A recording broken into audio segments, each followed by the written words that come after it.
Het Wurd van Heit yn'e Taal van mem. Goeie, ik ben Aitse Hobbes, een aartskwalmaster en sinling en een Frysk Canadees. Ik ben een volgeling van mijn redder en master Jezus de Christus. Eerst maar eens een beetje historie. Ik broek je voor Twerda zijn boek van Fryslâns Forline. Het moet zo'n 400 jaar voor Christus west hebben, doet de Friesen naar de zeekust tegen. Ze kwamen van het land dat we nou Drenthe nemen. Wat wie het geval? Een protte bjemmen en bosken wie aangekapt en het water begon warmer te worden. Dat zadwande begon het zand te verwaaien en kwamen de bouwlanden onder het zand te liggen. Het was min boortjen en toen binnen ze maar aanzet naar de zeekust. Om hun spultje met heeg wetter droog te houden, smieten ze der bulten op om haar bewenning te maken, voor meesk en beest. Later kwamen er tijden dat er stormen en heeg wetter kwam.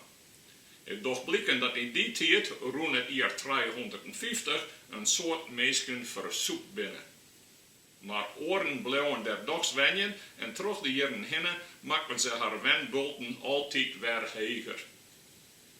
100 jaar later wie het een rozige tijd. Het wie de grote volksverhuizing. Hele kloften meesken verhuizen naar orenplakken en landen. Zo gingen een protte eerst-Friesen op een reis naar het westen en zetten haar te wenjen in wat we nou Engeland nemen. Dat volk nam vanzelfs haar Noord-Germaanse taal mee en de geleerden zeggen dat deze taal troch de jaren heen het Engels kwaad. Ja, uw Fryske taal liep het nog het meeste op het oude Engels van die tijd. In de 8e eeuw kwamen er sinlingen naar Friesland toe om haar het blijdboodschap van Jezus en Gods koninkrijk te brengen. Nou is het wel zo dat politieke bazen graag de religie broeken, net voor Gods koninkrijk, maar voor eigen macht. Maar toch hoe God mannen broeken om zijn koninkrijk uit te breiden. Omdat de Friesen de Saksen uit het eerste net betrouwden, kwamen de meeste sinlingen vanuit Engeland. Zo wienen der Wilfried, Willibrord en Bonifatius. Nadat Bonifatius bij Dokkum vermadden wie, kwam er stadig aan meer Frysk volk dat christen wezen woe. De Fryske taal wie eeuwenlang een taal van spreken, net van schreeuwen. Nou wie er in het midden van de 17e eeuw een skwalmaster, Gisbert Japiks, die der verroring inbrengen woe.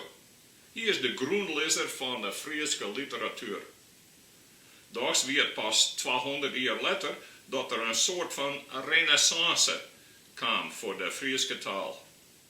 In de vorige eeuw wie er vanzelfs verder skuurder. Die wie nog een oud omke aan his memmeskant. Hoewel de psalmen en evangelies al eerder in het Fries oorzet wienen, wie het pas in 1933 dat het eerste Fryske Nieuwe Testament beschikbaar werd. En werd 10 jaar later weer de Fryske Bibel compleet. In 1928 kwam er de nieuwe oorzetting in het Fries. Dat is de Bijbel waar ik uit lees. Juttedij lijkt het in mij toe dat er nog aardig mensen Fries verstaan, maar nog net zo makkelijk lezen.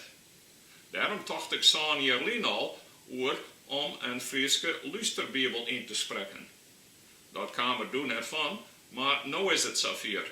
En ik heb toestemming gekregen van het Nederlands-Vlaams Bijbelgenootschap om dit op Facebook te zetten.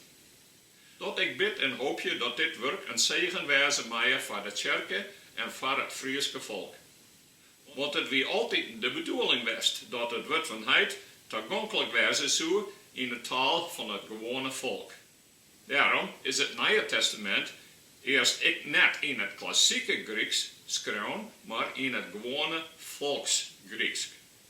Bedenk wel, het leven komt van het jaren. En wat eren hebt om te jaren, die moet ze broeken.